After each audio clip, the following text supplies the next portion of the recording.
The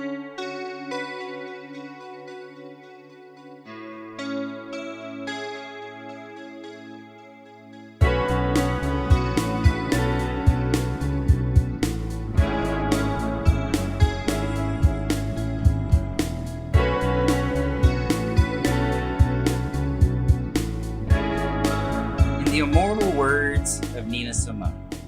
It's a new dawn, it's a new day, it's a new life for me, and I'm feeling good. Get ready to gut the goat because it's Wednesday, otherwise known to the true believers and our friends in North as Wotan's Day, and praise Odin, because do we have a show for you, our true acolytes. Welcome to another episode of the Closers Podcast. For what may be the fourth or fifth time now at the helm of this modest galley, I am Quinn Kalani, maybe the world's greatest lover. That is yet to be confirmed. And as always, joining me once more into the silent sea, usually on deck, but this time in the crow's nest, is Marco Alvarado. Marco, how are things up there? The world's greatest lover? Did I hear you correct, good sir? Yeah, how you doing? I'm pretty good now that I heard that. I'm in better spirits than I was before that, so thank you. 'Twas yet to be confirmed. I can confirm. Thank you, Kevin. As always, we want to remind you that you can follow us on Instagram at The Closers Podcast, Closers Podcast on Facebook, drop the. You can follow Marco at Marco_avocado, AVA-cado, that's with 3 A's, on Instagram, and myself at Quintessential39 on Instagram too, that's with 2 O's. Now for our guest. First in the blue corner, making his sequel appearance, short and hairy but not from the Shire, the Pembroke Squire, 2 kids in a house, the marketing mouse that got the cheese. He's no Birdman, but he'll grind on your dow line. The tiger to my blanket, the to my ladies and gents, always on time in the parent pickup line is my brother Kevin Pierce. Kev, how's life? Oh my god. What's up, man? That's the most perfect intro. Always on time in the parent pickup. That's so. Hey, that's so I accurate. am in there too. 220 every day. Hey, they call that prudency. And now, in the red corner, the long-awaited debut. I first came to know the devil truly in the timbered embrace of the Possum Hall and little rivers and Purina-filled air of Bowling Green, Kentucky. In the cab of a black starship through currents of space dust and countless fingers of cannabis, we ripped through days, my mind expanding like tin in the hot July sun. I marveled years later in the great American desert as the night sky blasted with whiz-bangs and screaming memes. A man who left everything behind to experience a new world, a cosmic Chevrolet, and a captain there to guide, unafraid of the unknown that lied in the darkness. He failed to surprise me recently when he traveled once again past that familiar desert through foreign mountains to face the mighty Pacific, where we traversed across the neck of the Golden State to the icy heart of the Sierras, all in favor of my birthday. Many blunts, drinks, and memories later, here we are at last. It is time. It is my honor, nay, my privilege, to offer to the Closers audience one of your very own. Raised on the borderline, the Sour D capital of the South, men and women, I present to you the viceroy of vocabulary, the rhinoceros, the fastest white person I know, the deep bottle and other titles like Officer Crossett, Red Ryan, the darkest secret in your mother's diary. All hail and a happy belated birthday to my brother and my best friend, Ryan. First of his name, House Crossett. Oh man. Welcome, brother, to the show. Whoa. What's up, homie? That Bro, what was was Purina perfect. line? Purina filled air. That Bowling Green had that dog food air, bruh. It smelled like a kennel. It is, happy belated birthday, like I said, bruh. So I'm gonna raise my Thank you, bottle sir. to you, Thank brother. I'm gonna say cheers to you, to my best friend, the best man I know. Salute, as they say, and Skull. salute to Kevin. Salute, Cheers. guys. Thank you guys for coming on. It's very exciting. I mean, Quinn, thank you for that intro as well. Jesus Christ. You were very modest before we started recording. You were like, I don't know if it's going to be better than the one with just Kevin on. God damn, bro. Yeah, that was like a straight freaking epic poem. Like, Man has a silver tongue. He's It a seems wordsmith. it seems that way. It really does. I give that chrome dome, boy. The Viceroy of Vocabulary, Ryan Crossett. That was sick. That's a fucking sick moniker. If you were even like an MMA fighter, I feel like that would fit. Right. Like that would still would sound take it. dope. The only one I left out was Chicken Chaser. You forgot Captain Black Shits. Oh yeah, that's true. Captain Black Shit's Pepper McBlack shit. Oh, I man. forgot all about that. That whole. Yeah, I honestly. No, it's all good. It's all good. It's just 1 out of 50. But anyway, I guess Ryan, will just start with you, just to a brief catch up. Everyone who we've had on the show this year, we've kind of asked them this question, just to briefly describe what their life's been like in this pandemic that's recently gone on. I know you've been working this whole time. You are a essential worker. That's right. What is life like on the front lines of retail? It's even worse than it was before. Everybody's just so on edge, and during like the initial breakout period, man. I don't know. I wanted to like punch anybody who came within 2 feet of me. I feel that. I'm knock the fucking COVID out of them. But now you're saying people are scared of the second surge.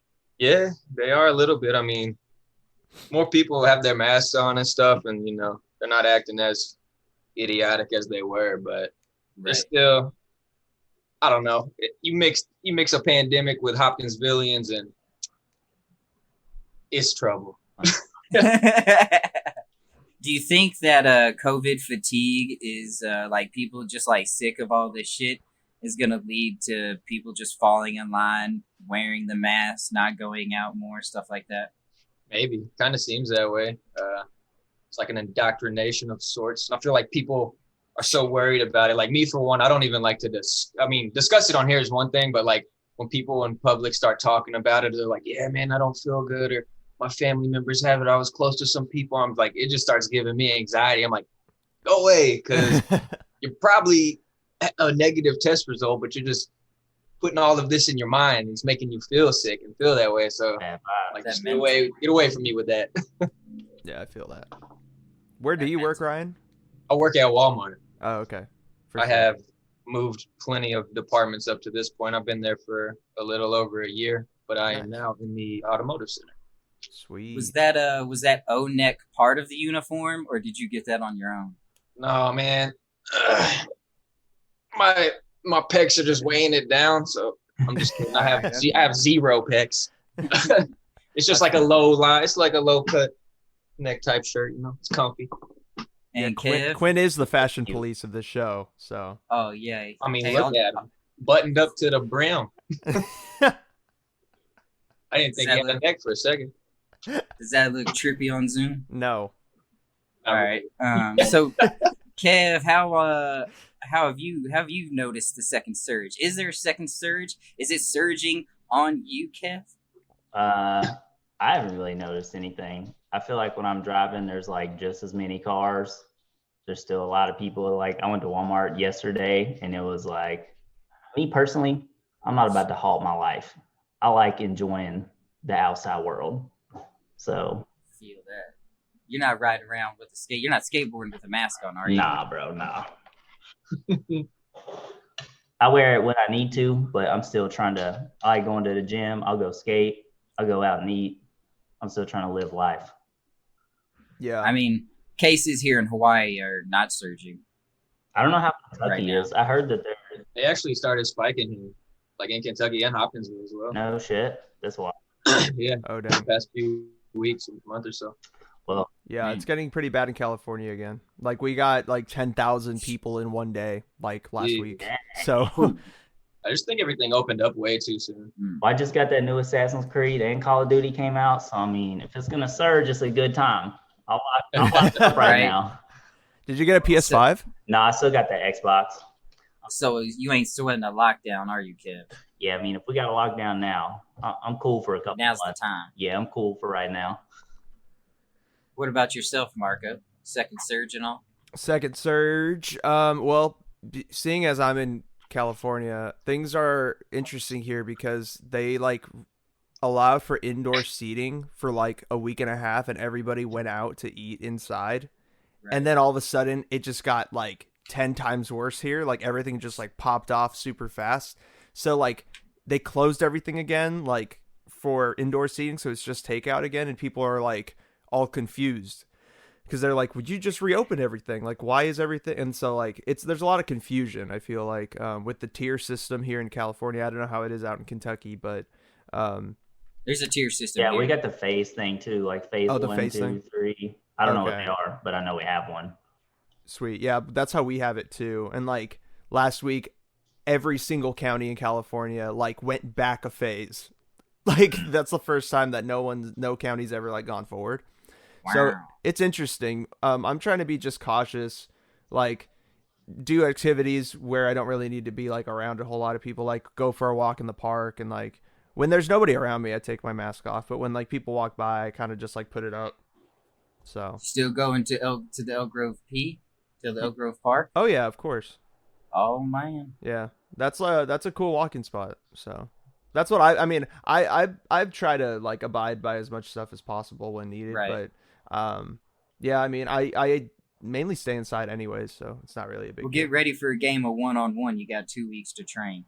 I also pretty much just like to abide by whatever the mandate is. Well, the thing is with you, Quinn, I feel like it's almost too stressful not to. I mean, in the beginning of the pandemic, like when we went out to eat and stuff that one time at Habit, and like we walk in and we had our masks on, and I was like, bro, I feel like this is exactly the type of world you want to live in, like where everyone stands away from you, and everybody's just like, and you were like, it's like I was made for this.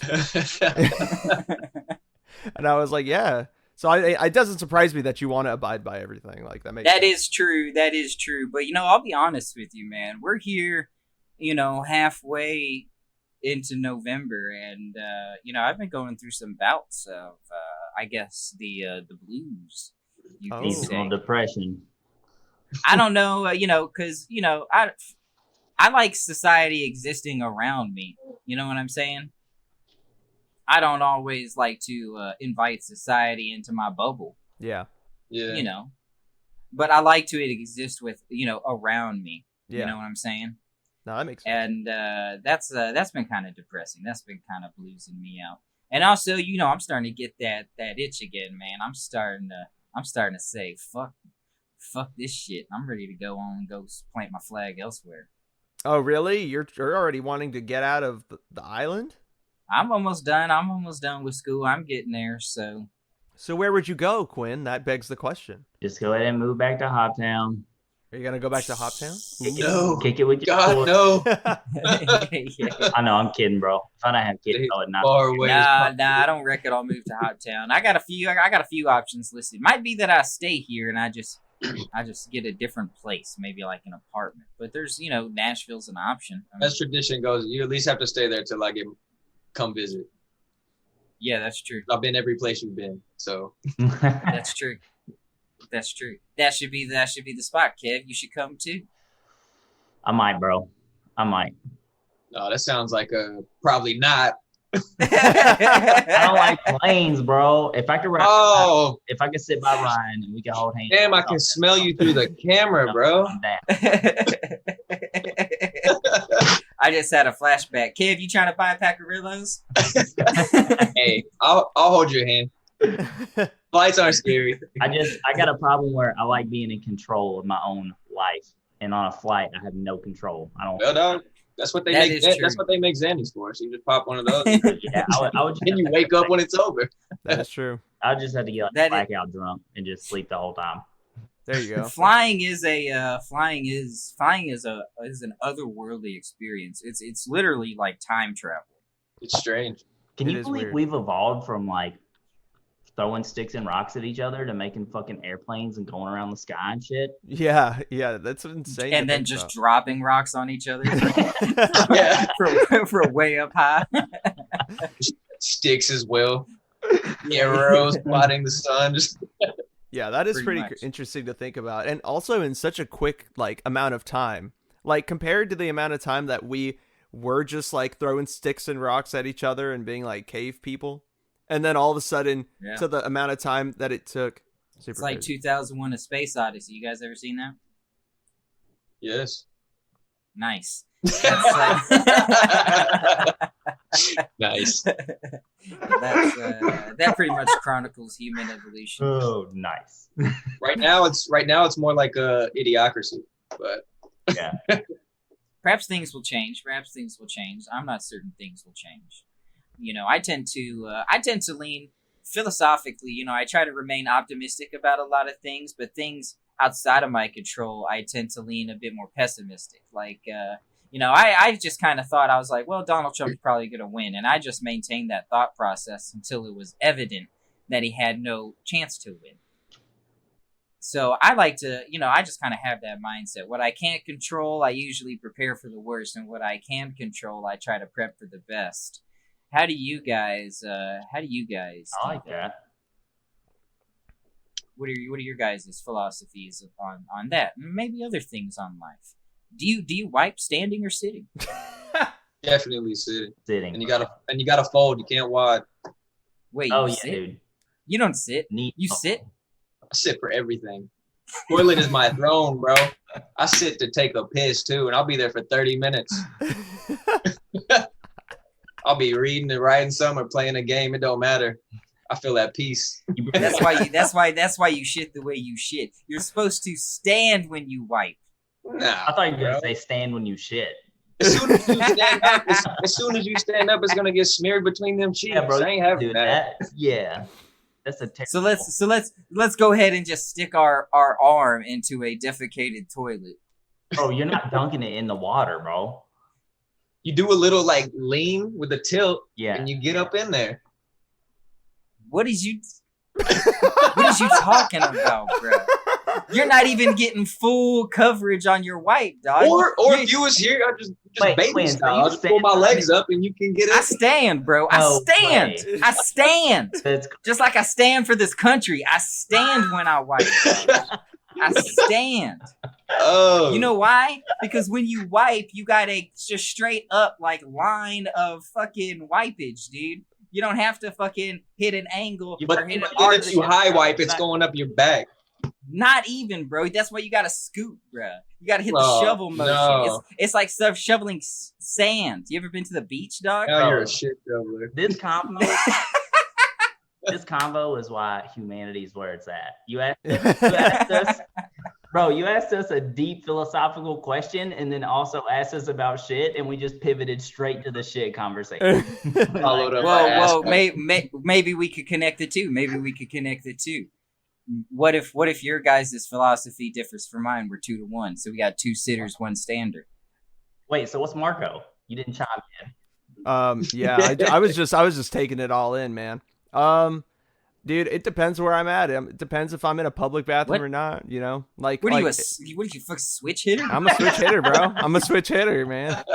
See, Depends on the restroom. Is it public? Is it someone's house? Is it his house? if it's public, I hope you stand. That you don't dunk your arm into a public toilet. Yeah, that's what I mean. All right. Yeah. All right. That's a little bit more acceptable. You act like I dropped jewelry down there and I'm like fishing for it. My hand is just hovering right underneath. I'm not dunking it, and I'm not bobbing for turds with my fist. I'm trying to get pennies out the wishing well, bro. So That's hilarious. So you're trying to go deep, man. We went deep. I'm sure we could connect the two. Why don't we go back to the former part of that question? So what about your guys' philosophical take on what you can and cannot control? Cynical or optimistic? I try to stay good vibes. I feel like it's just good. I watch like The Secret and shit like that, like them documentaries where it's like what you project, you attract and all that. So I try to stay in a positive headspace. And I feel like for me mentally, it just helps. When I get down, I feel like I just go into a spiral and then I'm in like a fucking black hole a month later. And I'm like, wow, what is this? So I don't know. If shit's out of my control, I just try not to even think about it or worry about it. And then for like me in my own life, I try to I'm like an optimistic realist, I would say. Yeah, I'm optimistic with the view about it, but I don't know if if it's not in my control, so be it. But I feel like I'm always prepared for a situation to happen. Like I have a plan at any given time. If something I can't control does happen and it's dire or like dangerous, then I'm ready for it. I know what I'm gonna do. So I'm very observant. I watch my surroundings. I listen, but at the same time, I just try to keep a positive mindset that everything's going to be good and nothing bad is going to happen. So you're a people watcher. I don't watch people. I'm more of an observer. I said it. I'm an observer of my surroundings, man. All right. I have great peripheral vision. I don't know. I'm very tuned into other conversations going on around me. People don't even suspect nothing. Ryan, the point guard Crossett. Hey, I was a point guard. Oh, man, Mr. Assist. Oh, dude. Can I offer a counterpoint? Go ahead. Didn't you get hit by a car while skateboarding in the street? Yeah, but there was some divine intervention. All right, first of all, I had just smoked a blunt. Secondly, I probably shouldn't have been crossing because it said don't go. And thirdly, got across. Some divine. It was raining. I didn't want my grip tape to get wet. You don't understand. Felt, bro. Nah, but as I was going across this car, like edged up and like kind of tapped me, and I stopped and I looked at him like, "What the hell are you doing? I'm crossing," And I turned to take another step, and that car clips my knee, and it just slings me across the side of them, and their driver mirror gets knocked off, and by the time I realize what's happened, grab my board, they're across the freaking four-way section, like maybe 20, 30 feet past the light. Dang. I'm just like, oh my God. Another second, I would have been right in front of that and dead. And I was just like, let's go. Whoa, just took back off to the dorm. That's wild. We know you're crossing, but get the fuck out the street, Ryan. Wait, did you go to what's the college that you guys went to, Kevin and Quinn? And Ryan. Ryan went too. Oh yeah, okay. That was my question. Yeah, Ryan, did you go to the same university that Quinn and Kevin did? Western Kentucky University. Yep. Man, I think actually Ryan came before Kevin. Yeah, I was there with you, and then I kind of like started hanging out with you more there. Actually, we became really close, and then I swindled Kevin in the next semester. And then I was like, man, I don't even want to be here, but I'll hang out with you. Hey, I hung out until the end of the semester. That's not even fair, because then I moved into the room. Yeah, see, I provided the opening. It literally worked out. I gave this man a home. And Ryan was there almost every weekend. I think you were actually the connection. I think that's when me and Quinn first actually met and started hanging out. Was when us three started kicking it. Ryan was the tender. I was gonna say the tenderloin, but the ligament. I gave you my room, my bed. You even took some of my clothes. Damn, he's sunning you, bro. Dang. Back when I could actually fit some of them. Bro, you remember Quinn's sweatshirt that he wore for 6 months straight the whole time we were there? It was either that or sweatpants and a vest. Dude, you know your name in my phone is Quinn Sweatshirt? Because of that Quinn Sweatshirt. I still got that sweatshirt. I actually, I high-handed that sweatshirt off Matt. Yeah, Sheldon, right? You told us that. Yeah. I remember that. I hot-handed a couple clothes off Matt. I think actually it was part of a set that I hot-handed off of him. It was that sweater, a pair of khakis, and then some nice socks. This man was pinpointing articles of clothing each time he saw him. He's like, damn, that'll go good with that sweater I stole already. The fashion police, bro. I'm going to need that. I had to get him back, dog. He trapped some clothes from mine, so I figured, it was fair. You forgot the hat.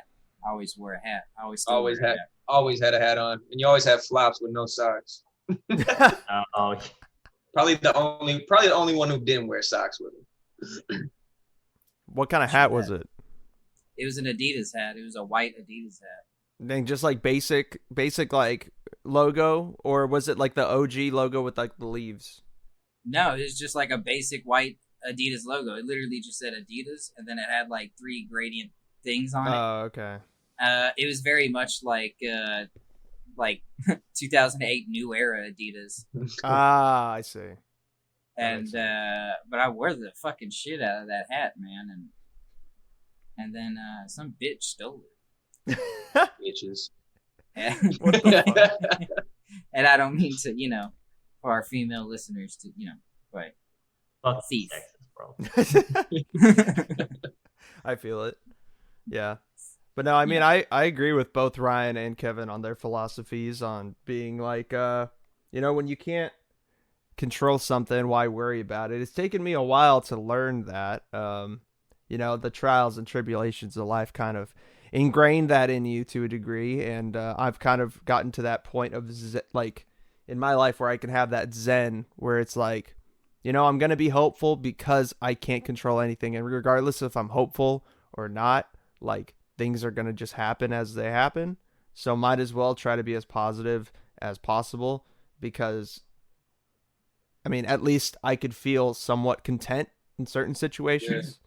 Whereas if you always have your head down, which I have had in the past, you can kind of like screw yourself over sometimes. And it's not good. So it's a dark place. Yeah. It is a dark place. Definitely. That's why I don't like flying, bro. I don't like being out of control. A plane isn't a dark place, bro. They got lights in there. No, but it's fine. When I'm on the plane, I can't control my life, but I can control if I get on it or not. You know what I'm saying? You know what's kind of crazy is that once you're on the plane, if you surrender the control to it, then you get over it pretty quickly. I haven't flown much. In my life, maybe like 10 times, but. Yeah, you flew on that tiny ass plane from Denver to North. Yeah, I was on like a 12-person plane. Now that was a little scary. The turbulence in that one was, I didn't like it. You could see out the front of the plane. It was like the plane went straight 90 degrees, and if I could like fall out of my window to the ground. But that sounds. It's pretty wild. I've been on that plane. The bigger planes, I love it because I like to get a window seat and watch the takeoff, and then disappearing into the sky, and then like you just kind of chill out, and then when you come into landing you get to see this whole new area you've never seen from that view.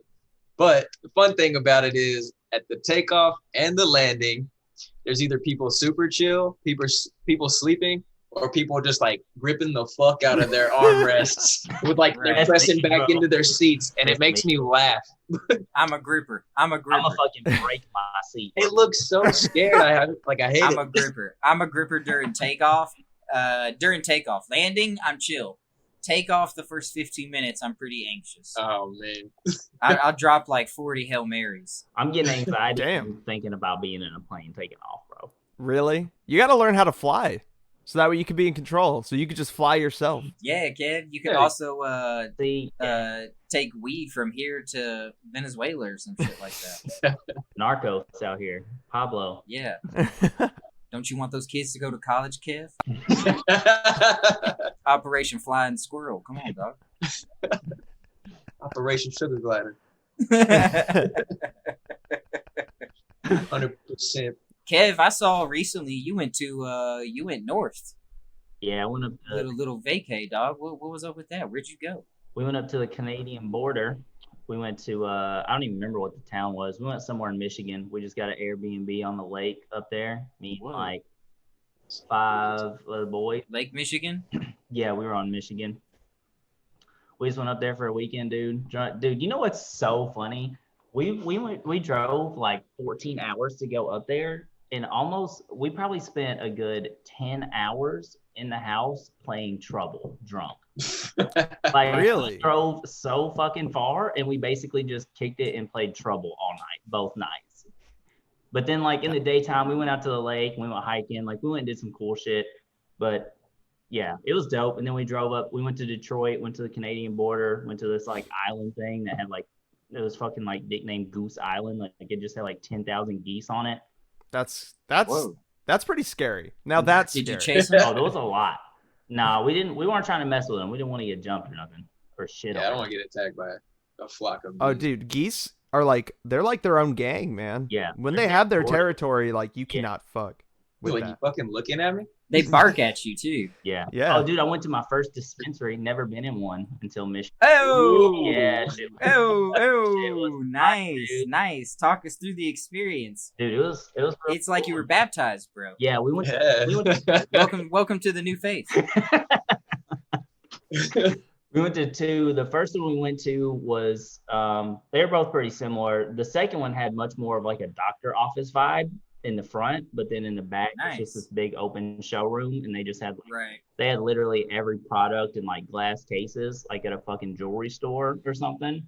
And it was just so tight. It was so crazy just buying weed from a counter, like instead of some dude, like Changes your life. Yeah, It it's sounds so- exactly like my literally, first one. when I was there, I was like, why isn't this just everywhere? It's fucking crazy. This isn't everywhere yet. Like, Exactly. Yeah. Yeah. it's so weird It that is. I can go to Michigan and walk in the store and buy weed, but if I get caught with it in Kentucky, I go to jail. Like, are we not in the same Exactly. country? What the fuck is happening? This is Yeah. crazy. Yeah. Let me ask you this: how many properties have you looked at in Michigan now? Since going? No, I got kids, bro. I can't, man. I'm locked in. You just take the whole family, dog. True, yeah. But no, it was cool, dude. It was fucking beautiful up there. It was cool. We could buy bud, and the lake was awesome. We went hiking. Is this where y'all did shroom? No, that was camping like 2 months ago. Oh, We okay. just we went out to LBL and went camping and did that. I'm sad I missed that trip. That dude, I'm sad you missed that trip. I'm sad. Shrooms in nature are so perfect. Dude, we went kayaking at like midnight on it. We got to see the sunset. Damn, kid. Perfect, bro. Sounds like you live the fucking life. I know, yeah, for Asshole. real. God damn. With his kids. I know, with the kids. Dude, I'm changing my whole fucking perception on life now, dude. I'm just cynical all over. Be right back. I gotta go knock someone up. Right. It's so funny, like the shit, like this is actually so rare. Like it's such a rare thing for me to actually like get drunk or fucked up or do something. It's like a 3-4 times a year, but it just all kind of happened recently. But yeah, the camping and shrooms, that shit was amazing. Where'd you go camping at? We went to it's called, what is it called? Energy Lake. I think it's called Energy Lake. It's in Land Between the Lakes. Whoa. But it's Huh. like You did shrooms at Energy Lake. yeah. That is pretty wild. Okay. Dude, the funny Sounds pretty part- gnar. So a couple of highlights was, you know how like you don't really know when it's gonna kick in, but like you took it, so you're like, okay, this is gonna happen at some point. Just like So- excited. Yeah, so like Nervous a little bit. Yeah, I was a little anxious, excited, and I was like, all right, cool, when's this gonna happen? I was sitting at the fire, and it was still daytime. It was probably like 6 p.m., so it was like dusk, I would say. And I looked over, and one of my friends was like standing by the water, and he was like, bro, come here. And he already did earlier, so he was already in trip mode. So I walked over to him, and when I walked over, so like the fire, we were in all the trees and shit, but the lake, there's no trees or nothing. I walked over, and it was like someone turned the brightness up on a phone. It was like everything got brighter once I got out of the campground, and I was like, whoa, here we go. And that's when it fucking kicked in. And then there was one point where we all took our kayaks out there. So there was one point, probably like 9:30, everybody was like peak trip. We were like, yo, let's go fucking kayaking. And then we went over to the kayaks, got in them on the bank, and sat there for 45 minutes and didn't go out on the water. Ground Literally- kayaking. Like if someone would have drove up, they'd have been like, yo, these dudes are off it right now. We literally we were on the bank in our kayaks for like 45 minutes. We didn't even Was anybody like paddling? Was anybody paddling the rocks or like the sand or anything? no, dude, we were just literally just chilling. Like We weren't even moving. That's hella funny. It was fun though, dude. It was so fun. How long were you out there for? We just camped that one. Actually, this is even crazier. We ended up driving back that night because it started storming. We didn't even stay the night. So wow. This is I don't recommend doing this, but we literally smoked, drank, did shrooms, and then drove home at 3 a.m. So it was an interesting night, but literally about That's a full day. The thing is, dude, I smoked and drank, but then once the shrooms kicked in, instantly that just went away. It's like you don't feel anything else. Yeah, it's like I was actually like pretty fucked up, and as soon as the shrooms kicked in, like the drunk just stopped. Like it just cut it off somehow. And then once the trip was over, you're pretty much sober once your trip is over. So we were all like, fuck it, dude. It's about to pour down rain. Like, let's just go home. So we packed up at like 3 a.m. and just drove back. We didn't even stay. That's crazy. I feel like it took out twice as long to get home as it did to get there. Yeah, dude, it was a drive. I was like, bro, this is terrible. They say shrooms have like medicinal potential to like solve depression. Yeah.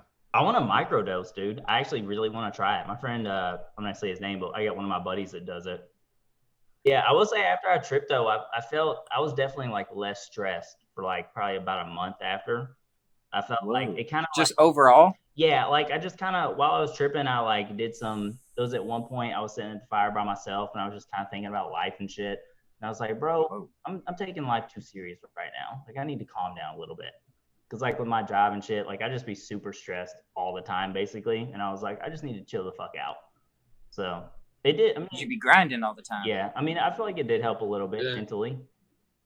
Yeah, I've read studies where that suggest that shrooms have like what Quinn said, that medicinal property to help like anxiety, depression, also like forms of PTSD, stuff like that. It's pretty crazy, and they're trying to work on like patents, but because of like obviously the federal government banning it, it's like a little difficult. But I know that there's cities across the country like Portland and Oakland out here in the West Coast that like legalized all drugs basically. So like companies out in like Oakland and Portland are like working on like prototypes of like just like tablets you can take that have the chemicals within it but don't get you like zooted. So that's interesting. I was about to say, didn't some city just legalized like what's the fucking chemical in it? Psilocybin. Oh, psilocybin. Yeah, I forget what city that was. Medical stuff. Yeah. It's interesting though how like cities can legalize it, but then like the county doesn't have it legalized, but the city, and then it's like maybe the county will legalize it, but then the state itself won't. And it's just like all these layers. Literally, yeah. It's crazy. Yeah, it's interesting. Like who can like step in and be like, you can't do this? It's so like I don't know, but drugs wins the war on drugs. Yeah. Yeah, it's interesting. Oh, I have a question for Ryan. Do you have a story like, akin to Kevin's where like you maybe like any high stories or anything like that? Yeah, I actually have some crazy shroom stories. One of them actually at Western. Quinn was with me this night, but he didn't go on the quest. He didn't go on the quest with me. I remember that. I called you that night. I called several people. I was tripping so hard. That was the first time I ever took him. I was at a party and I had heard somebody had him. One of our buddies said we could get him. I was like, okay. So me and this other chick I knew, we went and got him. And I was like, yeah, you want to take these with me? She said, no, I'm going to go on. I was like, okay, whatever. So I had him and I was so hyped to do them. Screw it. I'm dropping them. Only one at this party. Sitting there in the room, like Kevin said, there's just like a moment you realize where everything's a little different than it was a few minutes ago. And so some of my friends come back from the bar and they convinced me to go on a walk. And I'm like, dude, outside sounds perfect. Yeah, let's go. So we start strolling up the hill to the top of it on campus. And we get there. And it's pretty high. It's a good elevation. And I'm just looking off of it. And there's a lot of land. There's lights. There's cars driving by, people walking and stuff. And I'm just like, wow, everything is so beautiful. It was amazing. Then 2 seconds later, this cop car comes around. And I'm like, all right, it's still beautiful. It's fine. We're just up here chilling. Surely they're not going to pull in. Two buddies I was with had beers with them. The cop car fucking pulls in. They're like, oh shit. They get up. They're like, we got to run. I said, what? Oh, I don't think I can. So they take off down these steps. I put like 1 foot on the step and I like grab the sidewalls. I'm just like, there's no way I can run right now. I was like, I've got this. So I just like sit back down on the ledge and I'm just staring off and they come up. I'm just like, hey, officers. They are some big dudes. They were huge campus security. Scary as hell. I was like really happy. But at the same time, I was like, oh my God, I'm going to jail tonight and I'm on shrooms. And I'm going to be in the drunk tank. This fucking sucks because they left their beers right by me. Oh. Yeah, so, but I don't know. I stayed very calm. And I was just like, I was just sitting there and they made me made me pour the beers out. And then they gave me a citation. And I had a little quick, I was like, oh shit, I got to get back to my dorm room. And I accidentally threw my citation away in the trash can with the beers right in front of them. But they didn't know it. And I was like, oh, I'll come get it in the morning. It's fine. So like the whole way back to camp, our dorm was at the very end, 26 floors. And on the whole way there, just like the lights and the trees and everything on campus, it kind of felt like I was on an escalator at the airports. And I was just like gliding through campus. Wow. And then I get there, put the keys in the door. Sounds like thousands of wind chimes in like the longest hallway I've ever been in. I'm just kind of jingling them. I'm like, wow. Then it gets bad. I get in my room. I'm there by myself. I'm like, I don't feel so good because they can make you feel nauseous. So I was like, oh, I got to go throw these up. I got to go get this out of my system. I don't want to be doing this anymore. I call Quinn. I'm like, dude, you got to come be with me. I was like, I'm freaking out. And he's like, yeah, actually, I'm doing something right now. I was like, all right, man. I was like, it's fine. I was feeling. It's like, I'll be all right, bro. I was like, I made myself throw up. Then I just go back in my room, cuddle up. I call Kevin. I'm like, dude, I know the answer to so much shit right now. I have so many answers. I call another friend. I was like, what should I do? He's like, man, put a movie on, listen to some music or something. I was like, okay, music, movie, got it. Hang up. I put a movie on and music. And I'm just like curled up in my bed, fetal position, watching Good Burger, listening to like some rap, probably some Wiz Khalifa at the time. Oh, just like shivering. My roommate comes in. It was this Arab like exchange student dude, and I'm just like, "What's up, bro?" He's probably like, "What is he on?" He's crazy, dude. Yeah, it was gnarly. And then I just like fell asleep and slept it off. But it was a lot to experience for like the first time tripping. Definitely, I have some more in nature and other good ones and bad ones, but that was probably like the wildest one I ever had. Dude, isn't it funny how like once you get to that point, like all of a sudden hella weird shit just starts happening, like stuff that never has happened before in like when you're just under normal circumstances, like in a normal state of mind. All of a sudden you get into that other plane and then it's just like boom, the cops are just gonna pull up and like your homies that you're with just run away and you're just like, I can't run now. And it's like, what the fuck? Like I was like, everything I can't run. Everything that's bad that can happen does happen. But what a clutch audible to just be like, I got this. I know, right? I don't know how I stayed so calm, but I did. Yo, speech perk +5, bro. Speech 100. Yeah, dude, that's a solid improvement. Yeah, that's crazy. Quinn, have you done shrooms? Have you? No. Really, bro? You would dude. All right, I've sworn that I'm only doing these things. Reunion. With my bros. Reunion, I've talked about this at length with Ryan. Like, I'm only doing these things with my bros. Like, I'm not doing these with fucking strangers. I had an offer the other day. This guy who I know, he was like, "You want to go get trippy?" And I was like, what do you mean? That sounds sus already. Yeah. And he was like, "You want to go drop acid?" And I was like, not really, man. What's up with the scenario? He's like, "It's an acid party. We drop, we listen to EDM, and we paint." And I was like, British? No. No. There's like 5 guys in one. I feel like your like friend is Russell Brand or some shit. Like you make him sound. And then I was just like, all right, yeah, I'm out. I'm a solid. I'm out. Thanks for the offer.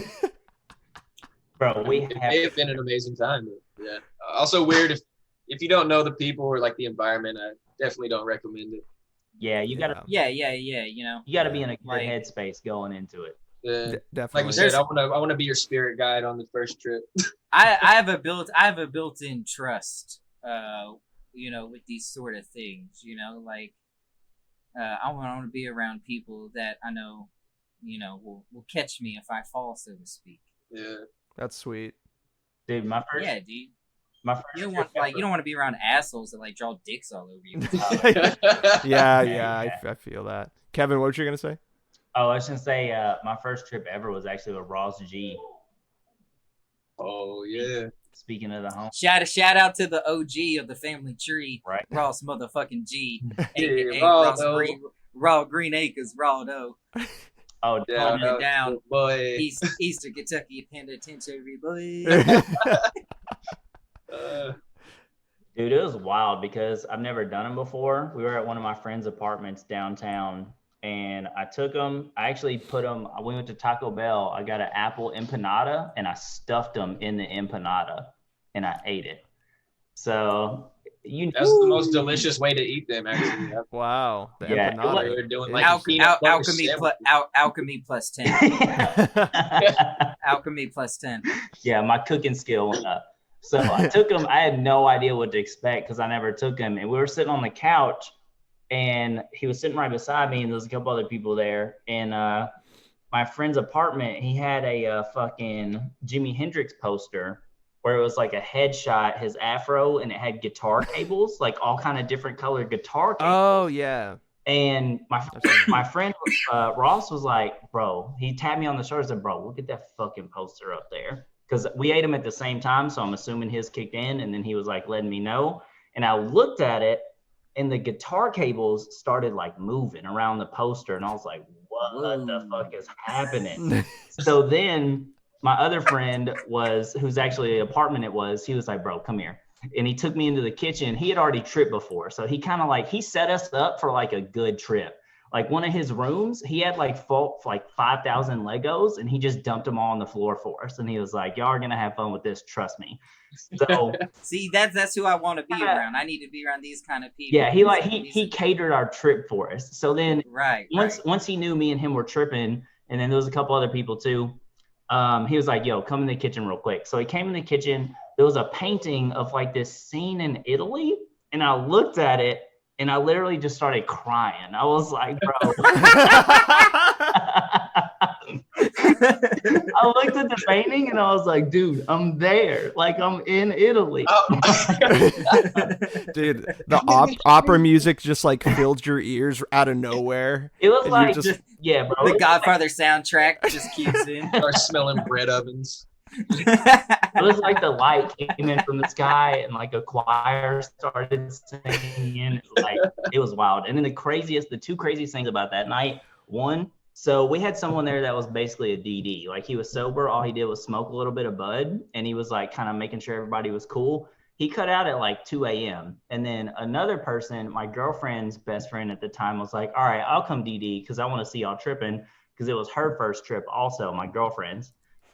She came, and she's just like by nature a super wild person. So as soon as she got there, she was like, let's go somewhere. Like, let's get out of the apartment. And we were all like, yeah, that's a great idea, because we're tripping and we want to go outside. So it's like 2 a.m. We went out in the middle of an intersection downtown and just laid in the intersection, which was like, hey, come fucking arrest us. We're idiots. So we went and did that. And then she drove us to the Dodge store.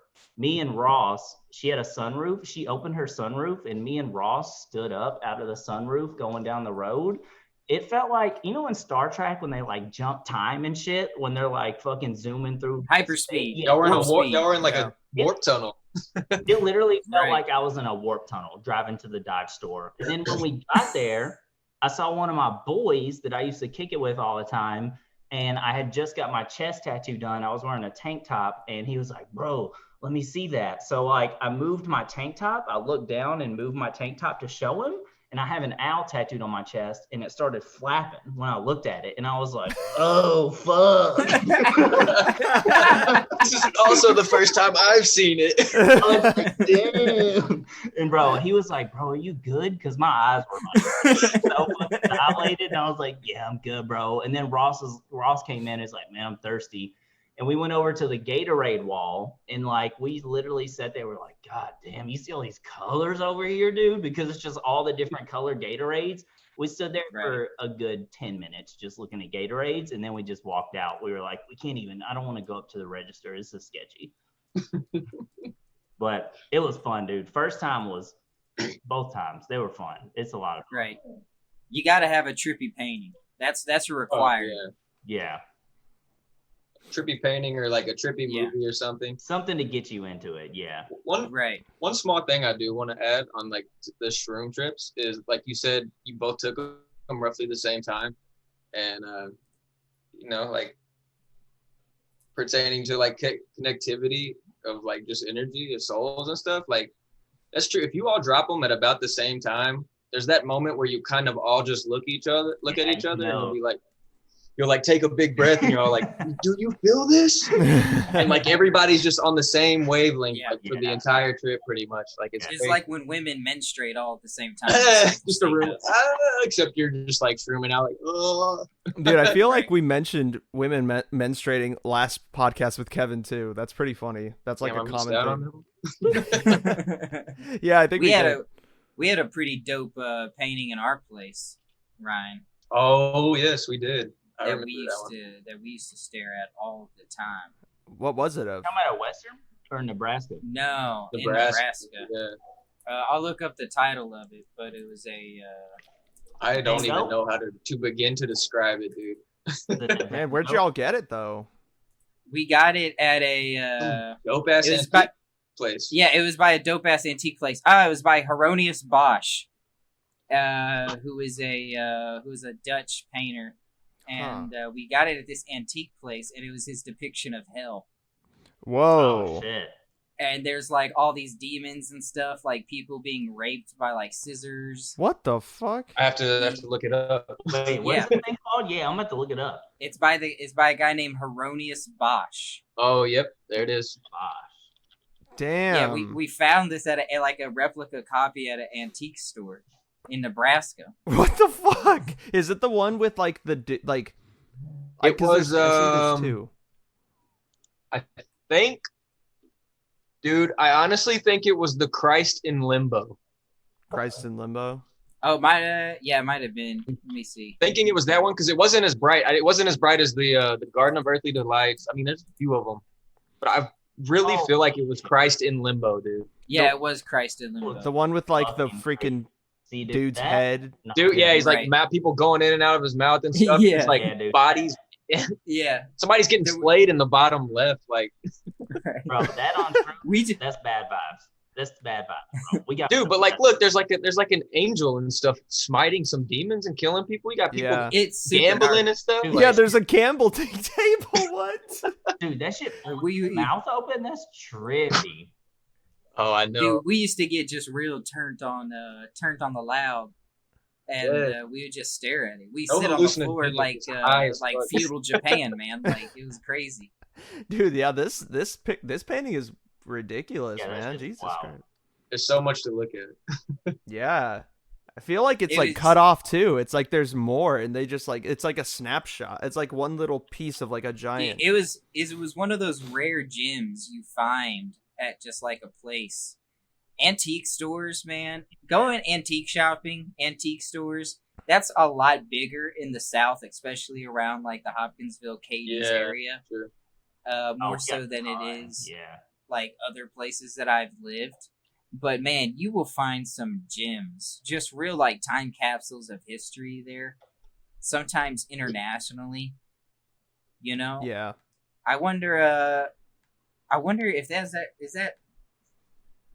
Do you think it's like a cultural thing? Like I don't know many people in California that go antiquing.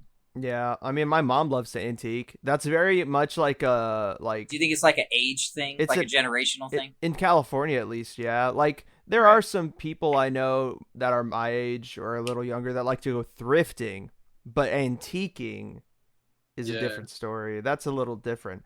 But I Right. must say, antiquing is cool. And I used to actually like the concept of antique. I never really did it when I was younger, but I would watch that show American Pickers on like History Channel. And Oh, that yeah. that show was I was like, bro, I want to go out and like just like dig in people's like warehouses and shit. And then as I got older, I'm like, that actually sounds like a terrible idea. I don't want to do that. But You never was- know what you'll find though. Like that is true. Right. You will never like, know what you hoarders find. will have the most bizarre items. That is true. Hoarders are crazy. I've never known one, but I they have seem my wild. grandfather. Oh, really? Dang. Yeah. I'll say the antique shop in Nebraska. I wonder if it's because it's like central in the United States. It had such a like a wide diversity of objects. That's yeah, I was about to like comment on that, like you know, antiquing or like flea markets or whatever in the South Right. and stuff. But if you go, you know, north or west, like the variety of items is just way different than what Yeah. you see here as opposed to out there or something. I feel like there are a lot more things, like you said, Quinn, in those places than out here. I don't know. I feel like maybe everything just gets kind of like pushed to the center of the country from the coasts because it's Well, like, also like flea markets in California are pretty well organized. yeah, And to be 100% honest with you, the only flea market I've been to in California is the Stockton flea market. you don't need to go to another one then. Yeah, and it's very much culturally centric to the Hispanic California population. Yeah, Whereas you get some know, bomb so- food at the Stockton. yeah. You get like food, you could get tools, you could get got food at them, bro. Mm-hmm. oh dude, Right. like sometimes there's music. It's like a fair, basically. Yeah, Every it's weekend. it's pretty much a very small fair. Yeah. Dang. But you don't get a diversity of objects. You know what I'm saying? You see pretty much the same things every time. There's always a guy selling giant bongs and a Bob Marley blanket. And I'm always at that vendor hut. Me. Right. Well, I feel like in the South, a lot of times it's like furniture, Yeah, it really is. Interesting. like stuff, like household stuff. Hmm. Whereas in yeah, Nebraska, Ryan, the one we went to all the time, we would find like paintings and fucking like got that knickknacks. dope chest. Yeah, I bought a treasure chest from the Caribbean from this fucking flea market. It was sick. I still have it. It's in my room Dude, that's in wild. California. Yeah. Shit. I need to go there. That sounds fun. That sounds hella fun going like antiquing like out there. It's important, man. You know, I hope coming out of this this pandemic year, you know, I hope the changes that we make in a society aren't more environmentally or geographically inclusive, meaning that I hope people don't retreat inwards. And I'm speaking excuse me, I'm speaking mainly to, I guess, what would be like our generation, perhaps maybe more so Marco's. And Marco's like 5 years younger than us, but go out, like, you know, when things clear up, you know, if a vaccine comes through, and you know it's safe to go out again, make sure you go out, meet people, go out to small businesses, see what they're about, see the things that make up your community. Yeah.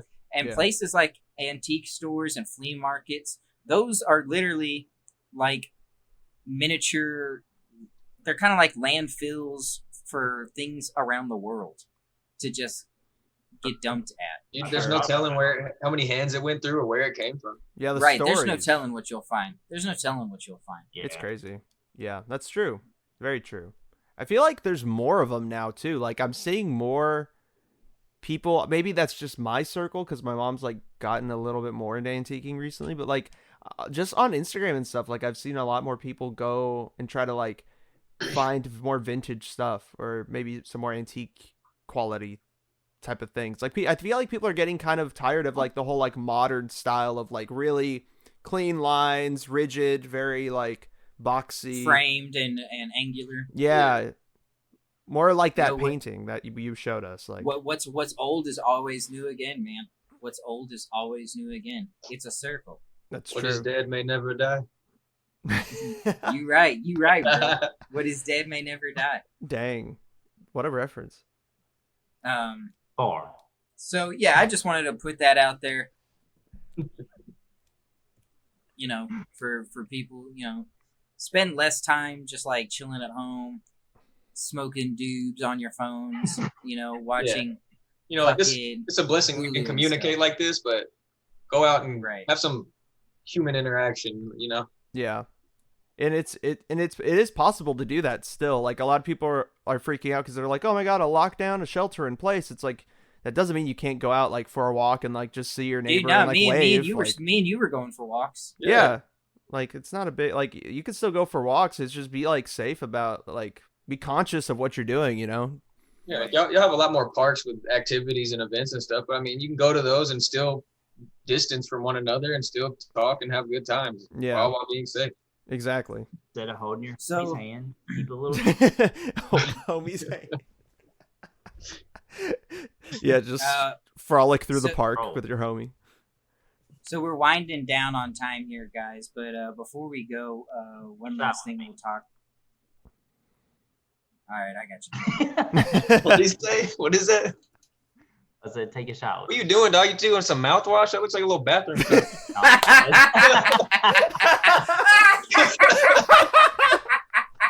Hey, it's Sunday, bro. I can't buy alcohol, so the Listerine. True. The Sunday fun day. Listerine.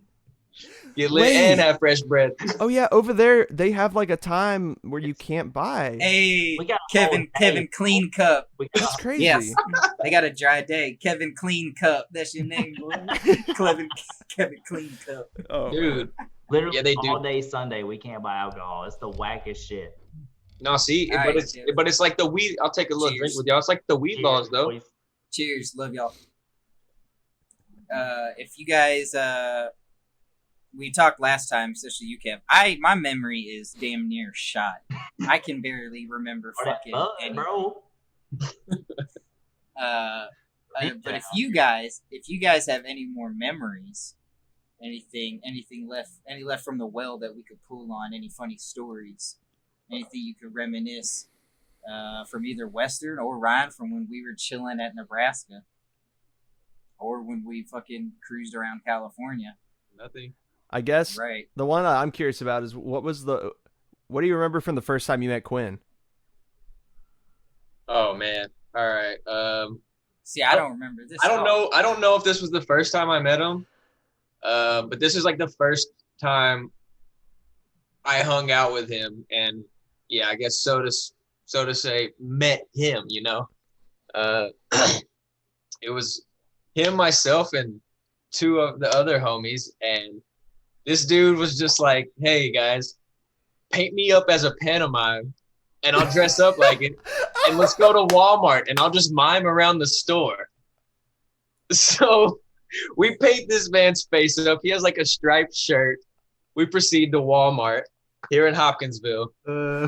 This man just starts walking around doing the box hand stuff, starts like tripping over objects that aren't there, starts getting like grabs umbrellas and dumb shit. I don't know, just starts getting props and like getting blown by wind and shit, crazy stuff. Like right before we get kicked out, he gets on this bench. They had him in like the center of the store, kind of, not really the center, but up near the registers. And he just like gets on it and lays down like he's taking a nap. And this Walmart associate comes up and they like tap him, you know, like, "Hey sir," and he wakes up so startled and like jumps out and falls on the floor. And he just looks so shocked, and this employee's like, "What is going on?" Like, he probably thought this dude was on drugs. We're filming it. We're laughing so hard. People were filming him around the store. People we didn't know. I was like, okay, I gotta hang out with this guy. Bruh. Man. Yeah, I forgot about that. That was the first time. I'm pretty sure that was the first time like we actually hung out and did something together. And Quinn, then you told me about that before, but just not in that detail. yeah, it was like on and off after that. And then we, like I said, Western's where we got really close, but we had some other times where we'd hang out with like mutual friends and wrestle. And I was about to defeat my opponent, Quinn, one day, and he got a little salty. We were wrestling on the knees. He couldn't stand up, and I was about to choke him, and he grabs me, and he weighs like, I don't know, 50, 60 more pounds than I does, and just lifts me off the ground and slams me on my back to break my hold on him. I was just like, what the fuck, dude? We're supposed to stay on the knees. Like, this is ground grappling. Come on, dog. But Damn. that's awesome because that was so long ago. And then in Nebraska and everywhere else, like, we would wrestle all the time, UFC and shit. I'm about to tap this man out like 37 times. No, I'm just kidding. Look at his face. He's like, oh, no, not true. Although one day he did have me in like a little forearm bar up against my closet, and he was choking me pretty good, but I wasn't gonna tap. I came up in there like the police. I wasn't gonna tap, and I just attacked you in your room. My team Quinn. This That's is why so he funny. quit though, because I just looked at him, the most serious face, probably red, like I was for real, probably I was getting choked, I was about to pass out, and I was just like, "Look at me!" He just dies laughing and releases his whole. It was pretty funny. That's pretty crazy, man. Quinn, why would you dress up like a mime? It's And just go into so fucking funny. I never knew about that. Actually, I may have the photo still that I could pull for that. That'd be great. I would love to see it. Why did I do that? I don't know. Sometimes Why does things just hit me. Honest to God, sometimes things just hit me. I'll be eating a sandwich on a lunch break working at Menards, and I'll just be like, I want to get my own place, but I want Ryan to live with me. And then I'll buy the ticket, and I'll call Ryan and be like, hey, do you want to come move to Nebraska? And you're like, all right, let me think about it. And then I'm like, I call back, I'm like, yeah, sure. You bought the ticket? All right, I'll come out there. I get on the plane. Fuck it. Hey, Mom, I'm moving in a week. I quit my job, everything. I was like, yeah, I'm going to be out of here in 1 week. I'm gonna be 6 days. Before I had even asked him, I had already bought the plane ticket. That's hella funny. Yes, yeah. Sometimes I just get like, sometimes I don't know, man. I don't know if it's also like, you know, kind of why I feel like I like to move around so much. Sometimes I just feel stagnant, like I need to do something loud. Same. Or you know, just like I just need to shout or scream at the top of my lungs, and then I just need like a moment of the world's attention. We're men, dog. And Like then- an adventure. Right, and then I can just like crawl back into my hermit chill. That makes That's why you sense. just roast civilians, you know, for no reason. What? Like you just roast people for no reason. You don't even know Who, me? them. Yeah. That shit all the time at Western, dog. We be in the cafeteria line. You just be like, these bitches are fools. You walk up, he'd be like, hey, fuck your shirt.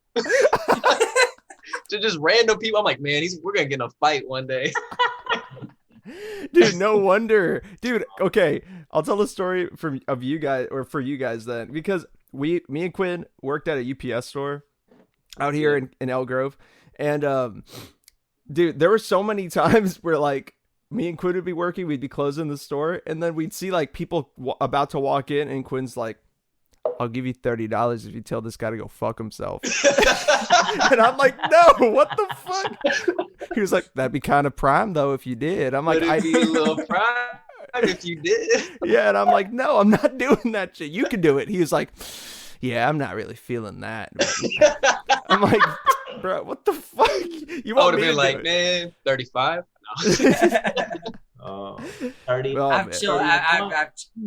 I've chilled out a lot over the decade. Yeah, it's I don't go around just. I I don't know. remember. I don't know. oh man, dude. Yeah, there was a time where Quinn almost got into a fight though. It was like one of the first days he worked at the store. Some dude was that's true. being a fool. Did you have his? Were you ready to bang? Did you have his back? Yeah. I told him I was about to like beat the fucking shit out of him. I don't know. I'm talking to Marco. Did you have his back? Were you Oh, ready Marco to bang wasn't with? there yet. He I wasn't there at the wasn't time. yet. I wasn't there at the Okay. time. I would have. I I would was have. gonna say, I feel like if your homie's with Quinn and he's about to get in a fight, she's like, I don't really want to fight, but I'm having my boys back. I'm not about to let them do this Fuck it, solo. yeah, right. That's basically how the whole store was. Like we all were just like homies. So like whoever was on the shift would have definitely had Quinn's back. Hell yeah. So like I remember getting so blasted at Western one time when you guys were staying in the room together. I don't know what came over me, but for some reason I just acted like a zombie for like half an hour to 45 minutes and just try to like eat Ryan. Like, what? Yeah, I was high as fuck, and I was pretty scared because you just turned the fucking lights off and just stood there and like the silhouette of the door, like a fucking zombie. And you started making little noises. I'm like, bro, quit fucking around. You're just like, start like slowly walking towards me and shit. I was like, dude, I'm gonna hit you.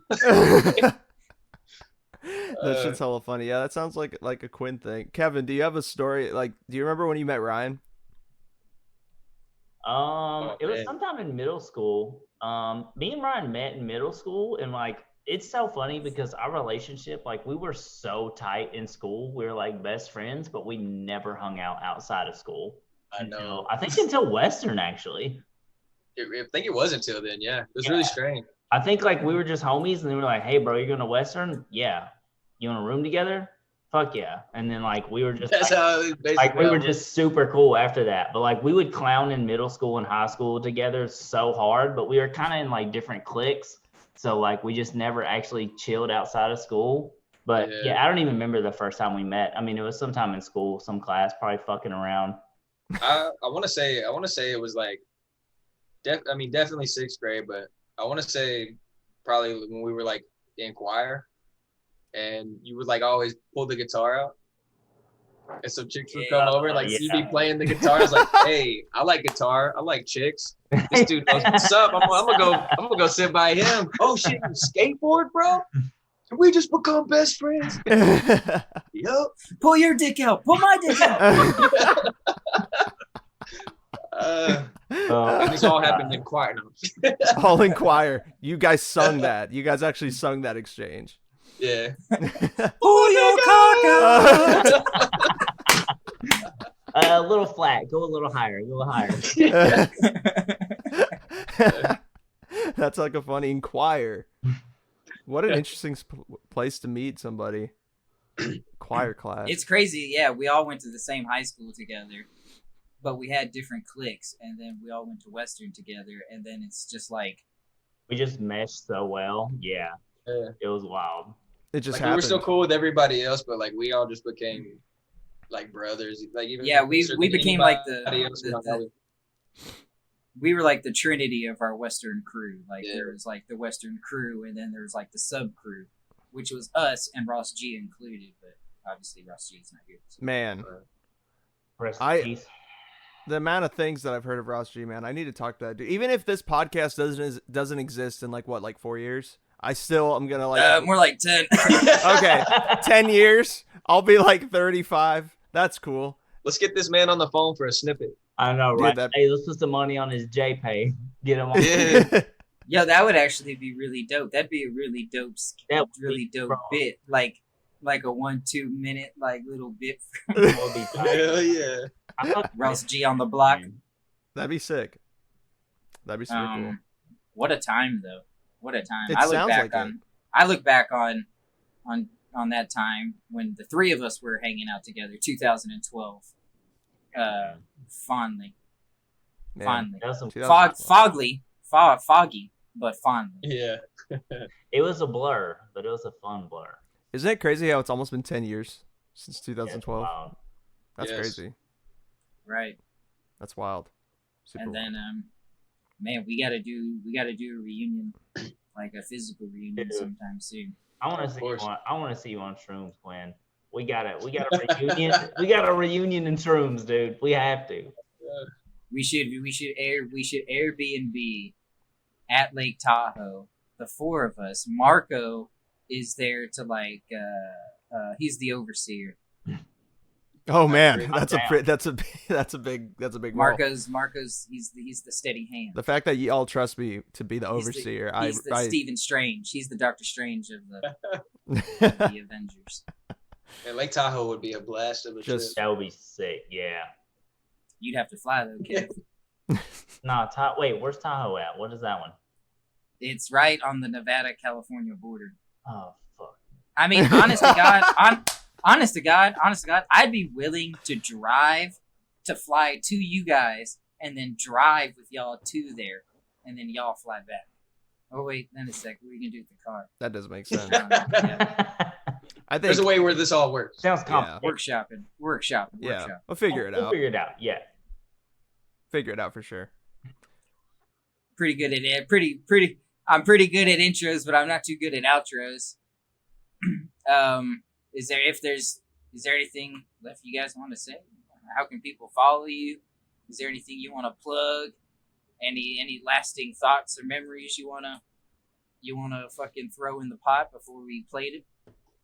I just want to say, I fucking love you guys. That's You guys too, man. Love you too, Kev. Love you For too. sure, always. I don't really care about people reaching me on social media platforms or anything like that. Just like us, man. Just love people. Spend time together. Are you saying you don't want people to send you pictures of their penises? No, I'll just text them for that. It's fine. I don't need it in the DMs. I feel that. All right. Well, then I guess I will surrender the captain's wheel back to Marco.